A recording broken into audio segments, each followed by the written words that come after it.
Hi, I'm Ange. And I'm Matt. And together with our dogs, Tessa and Ada, we're wandering trails and wagging tails. Today we're going to talk about trucks. Trucks. Trucks.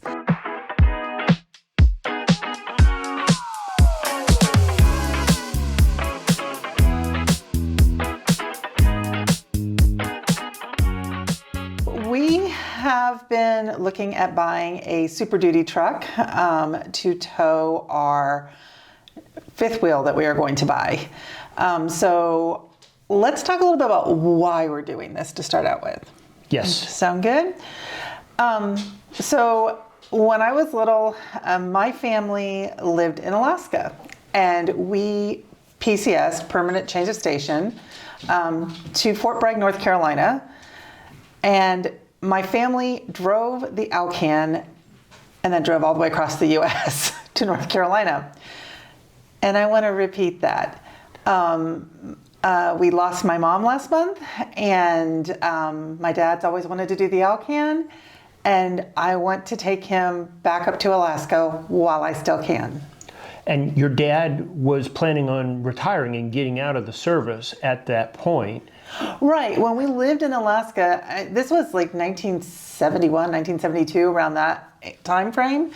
My dad was enlisted in the Air Force and had decided that he was not going to re-up. We were going to stay in Alaska. He had bought a cabin, put money down on a plane. He's a private pilot, and had also bought an international truck. And we were staying in Alaska. We were not coming back to the U.S. And then he was called into his commander's office and was given the opportunity to become an officer and go to jump school at Fort Bragg. So obviously he took the opportunity to become an officer, and he actually was in the Air Force for over 29 years. So we're very much a military family. My family is very much a military family. And part of this is that, it's something my dad wants to do. I'm not going to have that much longer with my dad. I know that. So I want to take him while I can. My sister is actually going to fly up to Alaska after we get there and spend the summer with us. My sister is she's not a school teacher. She works for a school system. She was a school teacher. She's out of the classroom now.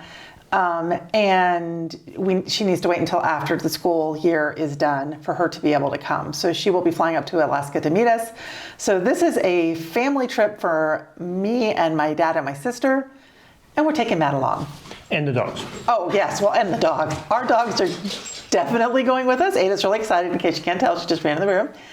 So long story short is we're going to be in Alaska next summer. We need to do it relatively quickly. We need to execute this plan. We need it with 4 adults and 2 big dogs, and we need to be able to have enough room to do it for 2.5 to 3 months, and it needs to be something that Angela can do on her own because I'm not able to work remotely like that. I can do it for a little bit of time. So our requirements for going to Alaska would be driving us to a certain type of RV, right? Something with 2 bedrooms, something with multiple bathrooms for many adults for that long a time. But that's not necessarily what we want for long-term for us. Our needs for us are more along the couples coach, or a couples coach with a toy hauler for a trike, or an office, or that type of stuff. So we're stuck with how to merge these 2 different sets of requirements. And to be honest with you, we still haven't resolved that because there's so many options out there and so many great floor plans and new and used and all this other stuff. We don't know what we want for an RV, but we know that we need a truck that will handle up to 22,500 pounds with at least a 3,500 pound pin weight. So that's where we started. And that's where we're starting this story is what do we need from a truck? And so when we started looking at these different weights and sizes, we ran across a post or a video blog by Chad over at Changing Lanes on gross vehicle weight and gross combined vehicle weight and the difference between pin weight and towing weight. And I'm not going to try and repeat it. He did a much better job than I can do on it. So go down to the link below and follow the video to learn about what he has to teach you about those items. But based on that, I started building a spreadsheet of what type of trucks we could use. right? Yeah. And we looked at 5 to start with. Angela will tell you about the first one because it was the one near and dear to her heart. This is the one I wanted. I wanted an HDT. I specifically wanted a Volvo Semi. I found out that you can legally drive one in North Carolina, and now I want to. I want to drive a semi truck. If it's an RV. If it's an RV, it has to be an RV, yeah. So you need to have sleeping, there has to be a bed in it. There has to be a way, I think, to cook as well in it in North Carolina, but it can be classified as an RV at that point, and then it falls under RV law. So that is my near and dear. If I could do anything, I'd be getting a semi truck. But realistically, I don't want to drive a semi as my daily driver. However, I will point out that we looked at this, and the HTTs, those Volvos, are good for 1 million miles. And you can actually pick one up with about 150 to 200,000 miles on it, which still is going on its first set of brakes for that vehicle, for roughly what it costs to get a brand new heavy-duty 1-ton dually truck. Yeah. So we looked at it, and it came down to the fact that our HOA wouldn't let us park it, even if it was our daily drive in the neighborhood. Yeah. So at that point, we had to. So once the Volvo truck was off the list, we came down to 4 manufacturers: Ram, Chevy, GMC, and Ford. Right. So Dodge Ram, then Chevy, Silverado, the GMC Denali, and the Ford. The Ford 350 and 450. So yeah, Ford actually has the 2 that are both 1-tons.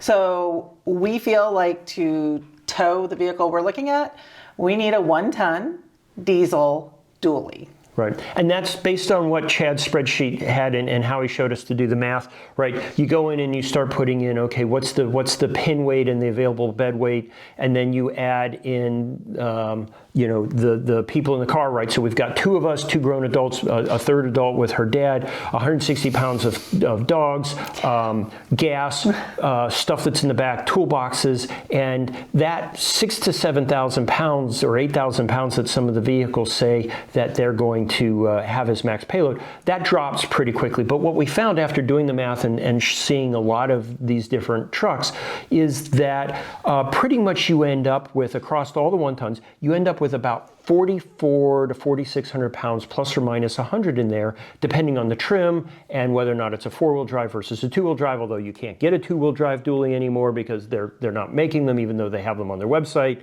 et cetera, et cetera. So long story short is that at the end of the day, 4,400 to 4,600 pounds is about what you're looking at for payload weight, and that's all the same across all the manufacturers. And then on top of it, they do vary in their max towing capacity, but they all have a minimum of 30,000 pounds up to 40,000 pounds, and the worst that we're going to be pulling is 22.5. So at the end of the day, the payload capacity of a 1-ton dually, it didn't matter across the vendor or the manufacturer. All it came down to was one might have a 51% margin on the towing capacity and another would have a 52.5 or a 49%. Really not meaningful.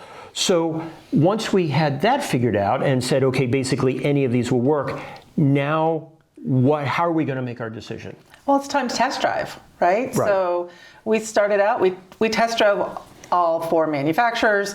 And to be honest, seats were all comfortable in all of them. They all had pros, they all have cons. When it came down to it, one of the trucks, the first test drive, we decided it was not the truck for us, and that was the Ram. It was a fully loaded, it drove really well, the seats were really comfortable. It drove small. I didn't feel like this huge truck that it is, although I don't know that any of them do, to be quite honest, when I'm driving them.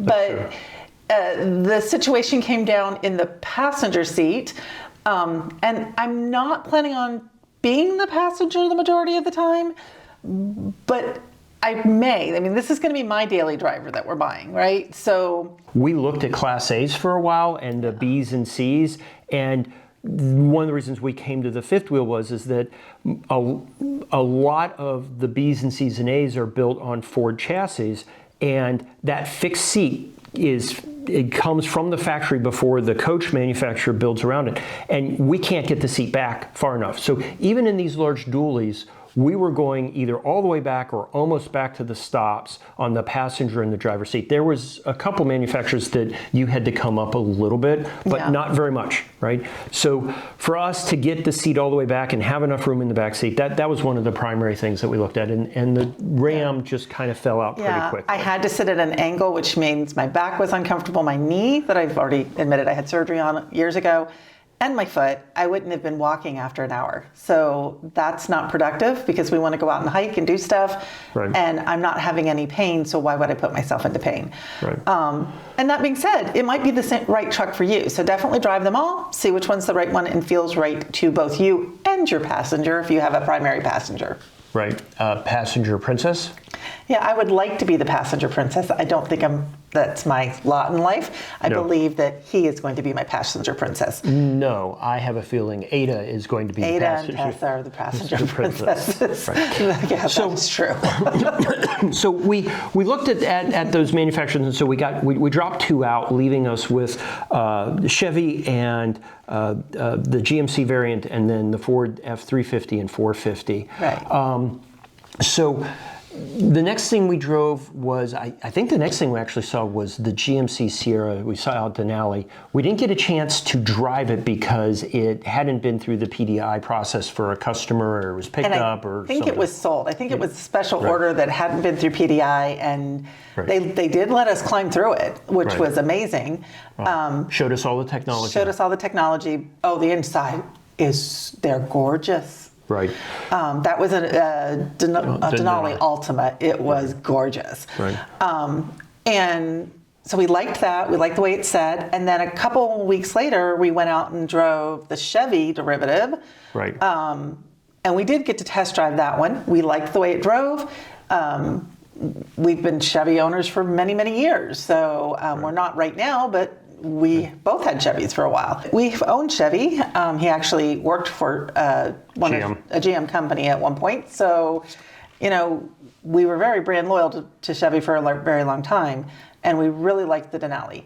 Really liked it a lot. Right. The inside, to me, is still the prettiest inside. That Ultima, I think, is the absolute prettiest one on the market right now. Right. It's gorgeous. And it's price competitive, right? So the Silverado at the trim levels, and we should talk about trims. Yeah. The Silverado that we were looking at the trim levels that was going to work for us was somewhere about 85, 90,000. Yeah. The Denali's came in, depending on how much you paid in extra paint, from 95 to the low 100s. The F-350 and 450s, they are more expensive, right? They're up over 100 to get to the towing. Well, the 350 comes in right under 100. The 450 comes in right over. They're about $10,000 off of each other. Right. And then, obviously the 450 goes up to over 110,000 if you're getting a limited. When we figured out that the truck towing didn't really make much of a difference, we started having to look at trim. Right. And that's where the technology came in. Right. Looking at what towing packages came on what trim level, and we're computer geeks, both of us, so we like technology a whole lot. And we decided we wanted either brand we got. We wanted the top of the technology packages. Right. She's towed. I've never towed, and we're going from not towing in many years to towing big. Right? So technology doesn't fix and make you safe, but it can make you more aware. Depending on the brand, right? So for example, with Chevy, the High Country is their high end. I think it's the LTZ. LTZ is the level below it. On the Silverado, LTZ comes standard with most of the towing fixed toys. If you go down to the LT, you have to get an LT and then add a bunch of options. And across all the brands, one of the big problems that we ran into is that these big, heavy trucks are limited availability. And so if you're going to order one with any brand, right, you're talking months or years, depending on some of the brands. And your ability to find a LTZ with these particular items is maybe difficult, right? So you, in order to get those particular features you want that you might have normally bought as an option, you basically have to go to the next package upgrade in order to get them, right? So in our case, looking at the Ford, the Ford Premium had all of the towing toys on it, and so that's where we were starting to look on that. The GMC, the Denali package, super nice, super great. Do we need that level of leather? No, but it meant that if you could look at the Denali, you knew that it had all of the towing things on it, right? And the technology was pretty standard across. Yeah, like the cameras and what they actually do for a lot of them was the same. Ford has a thing that will back your vehicle up for you a little bit easier. And a lot of people don't use the little ring that you can turn. So they have this little thing that's like a Game Boy little switch on their thing, that when you're backing up, if you've never backed up a trailer before and you're not used to, turning your wheel the opposite direction that you want your trailer to go in, it lets you turn in the direction you want the trailer to go in. So if you've never towed before, that's awesome, right? Now, I will tell you, I did spend 4 hours towing in a Ford truck, doing the Ford towing boot camp. And I didn't use the little ring because I'm used to doing it by turning around and putting my hand on the bottom of the wheel and going the direction I want to go, right? So to me, it was much harder to turn using that, but I do think it would be easier for Matt, who's never backed anything up. I play more video games. That's going to be my jam, is just doing that thing. But let me tell you, when you want a trailer, like if we needed to hitch to an actual bumper pull, being able to back your truck up, have it recognize your trailer, right? And then pushing a button and holding it in and letting the truck back itself up. It's a little disconcerting the first time you do it, but it's way cool. So that was so cool. And it backed up like within 6 inches of the thing, stopped, told you to get out, make sure the hitch was 6 inches above where, the ball was, and then to, push the button in again when you got back in the truck. It does make you get out of the truck too. You have to open the truck, walk out, right? Even I can follow that. Yeah, it's pretty easy. And then you push the button again and hold it in, and it's going to put it right underneath that ball, the hitch, the ball right under the hitch where it needs to go. And it's just lowering the trailer onto the ball at that point. So that we think is unique to Ford. I think that is unique to Ford. The technology for Ford, backing up, we don't think we're going to use that on our fifth wheel, right? Because it's for backing up a trailer to an extent. I was driving, Matt was supposed to be driving. He ended up filming video, so we have a lot of video content from that day, and talking to part of the engineering team for Ford that was there with their boot camp. So this is Ford Corporation that brings this boot camp into different cities in the US, a lot of times at RV or truck shows. Definitely check out their website. We'll put the link below. They don't have anything on it for 2025 yet, but definitely look and see if you can get reservations at the boot camp. It was incredible. If you are not a confident tower and you have an RV or you're thinking about getting one, I strongly encourage you to learn how to use the technology, especially if you have a Ford vehicle. And this is a good point for me to say, if you subscribe, you'll find out and be notified when we have our review and our video of that actual event coming up here in the near future. So right. We've got more coming on the Ford boot camps. Right. So what the gentleman from Ford that Matt was talking to actually called into the engineering team to ask them for us was, if we switch to a gooseneck instead of a traditional fifth wheel hitch, could we use the technology? And they said, sure, we don't see why not. All of the manufacturers had blind spot and trailer warnings and cameras on the side. I will say that we found a couple of differences. One of them, we were driving and we said, hey, can we put the cameras on the left and right up so that we can see going down the side? And the guy said, sure, and he showed us how to put it up, and it was about 10 button pushes on a screen while you're driving this big truck, and it only stayed for about 5 seconds, and then it went back to showing me the radio. If I turned my blinker on, it would be there until I turned my blinker off. But that would also mean I would have to go down the road with my right blinker on to keep the right camera up. So that's not really feasible long term. Right. So, and it is what it is. They all are going to have their little Nuances. Yeah, they are. And pros and cons with everything you're doing, right? So, for example, some of the trailer side warnings only went back, like, I don't remember the exact numbers, don't kill me for getting them wrong, but one was like 30 feet and the other was 35 or 20 and 25. They had slight differences, so depending on what you're planning on towing, that may help you make a decision of what truck to buy. In our case, being that we're looking at over 40 or around 40 feet, none of them went out to 40 feet, so it didn't matter what their capabilities were. So in our minds, all of that went away, right? And then other things you can do is you can add the TPMS, the tire monitoring software, for your trailer onto your trucks. For most of them, at least I'm pretty sure you can for the two brands that we're looking at this point. I know you can for sure with Ford, and I'm pretty sure you can with GM. And so we could have all of our tire monitoring happening on the same software. That was intriguing to me because I only have to watch one thing instead of two, and it would come up on the dash instead of having to have another screen in my truck.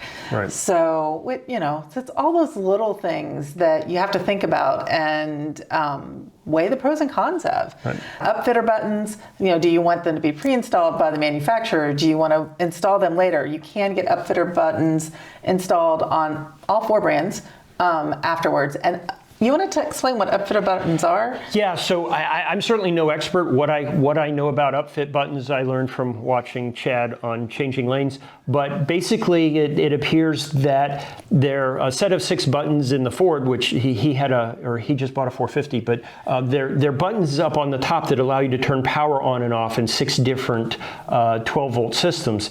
And what that allows you to do is run power wires out of the engine compartment, up into the passenger compartment, up into the dash from behind, and then you can run various appliances. So Chad's got a couple of cell phones running, an RV, a GPS, the camera for dash cams and things like that. And so it means that you don't have all of these USB and cigarette cords going all over your dash and window mounts, and it allows you to mount everything much cleaner. And if we're going to be long-term RVing, we're going to need all of these electronics there, and trying to keep them plugged in and which one's plugged in and all of that's just going to be difficult. So